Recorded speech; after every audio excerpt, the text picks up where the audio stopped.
The different stages of fermentation. If you are a first-time brewer, you are most likely unsure what to expect for your first batch and beer fermenter unitank. We thought it would be helpful to break down the different basic stages of fermentation. The first stage would be right after you pitch your yeast. You will get some action within the first 24 hours of pitching your yeast, but not a lot. And you won't see anything happen right away, so just be patient. The second stage is what is usually referred to as high krausen and is the most active stage of fermentation. This is during the first 72 hours of fermentation. So, during the first 3 days, you will see some good action in your beer and foam on top. This is when the yeast is eating up most of the simple sugars first and just going crazy.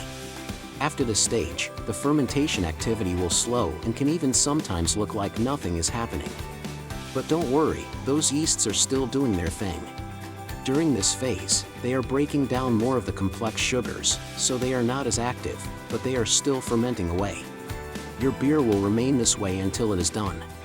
So the majority of the sugars are eaten up in the first 72 hours, then the yeast works on the more complex sugars for the remaining time of fermentation. If you add fruit on day 10 of fermentation, the yeast will go crazy again and look like high krausen all over again. One more thing to keep in mind, the more fermentables you have in your beer, the more active of a fermentation you will have.